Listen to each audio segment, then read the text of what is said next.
Assalamualaikum warahmatullahi wabarakatuh.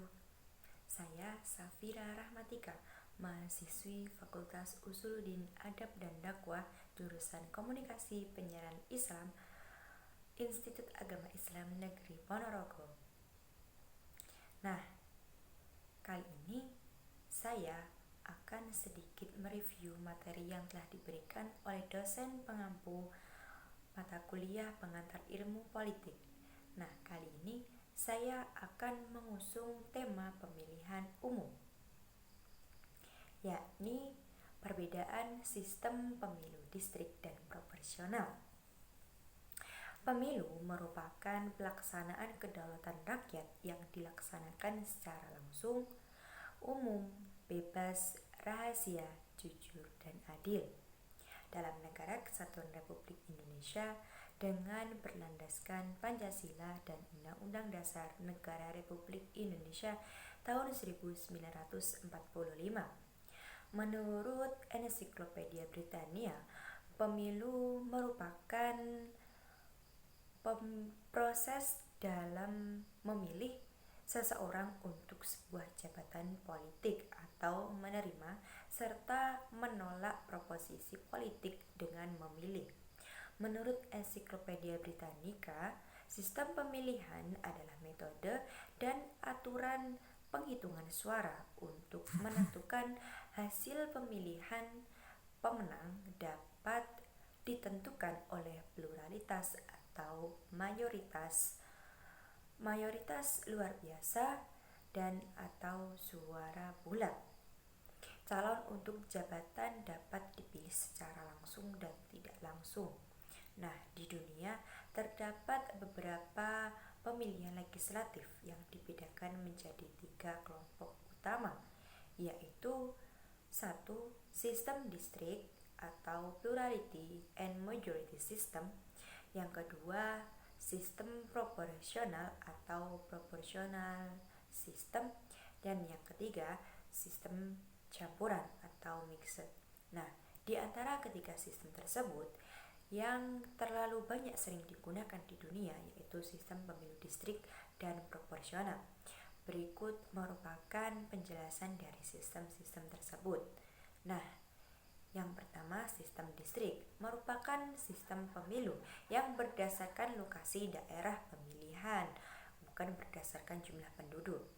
Dalam sistem ini, wilayah negara dibagi menjadi beberapa distrik pemilihan yang biasanya berjumlah dibagi ke beberapa distrik tadi.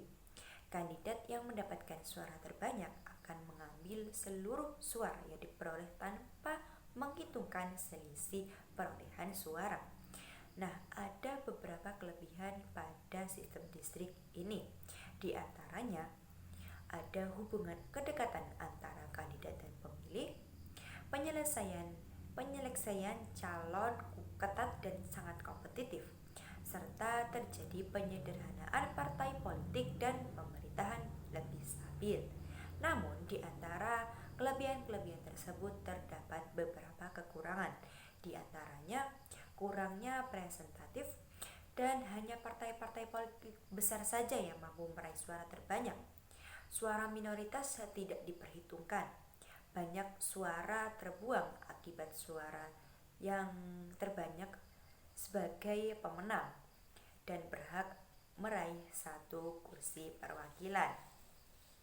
Nah, selanjutnya ada sistem proporsional, yaitu sistem pemilihan yang memperhatikan perimbangan jumlah penduduk dengan jumlah kursi di daerah pemilihan. Sistem ini berupaya menciptakan badan perwakilan yang mencerminkan distribusi keseluruhan dukungan publik untuk setiap partai politik.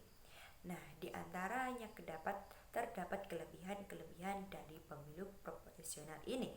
Di antaranya, mampu menghindari suara pemilih yang terbuang secara sia-sia, memfasilitasi keanekaragaman masyarakat termasuk kelompok-kelompok sosial masyarakat untuk menempatkan wakilnya di tempat perwakilan. Namun terdapat beberapa kekurangan dalam sistem proporsional ini. Di antaranya sistem ini kecenderungan menghasilkan banyak partai di lembaga perwakilan. Nah, sistem ini dibedakan menjadi dua, yaitu sistem pemilihan proporsional tertutup dan sistem pemilihan proporsional terbuka. Kita kupas satu persatu. Nah, yang pertama, sistem proporsional tertutup.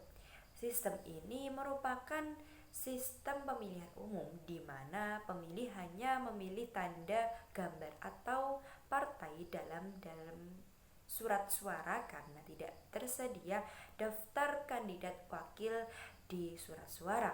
Nah, yang kedua terdapat sistem proporsional terbuka, yakni pemilu di mana saat pemilihan dapat memilih nama atau foto kandidat yang tersedia di surat suara. Suara terbanyak terpilih sebagai wakil rakyat. Nah, tadi sistem pemilihan proporsional tertutup yang pertama tadi terjadi pada pemilu di Indonesia tahun 1955 dan 2004 kemarin.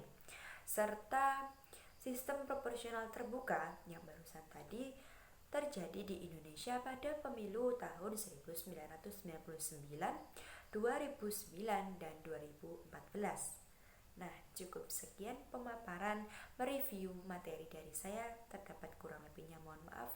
Akhiran, wassalamualaikum warahmatullahi wabarakatuh.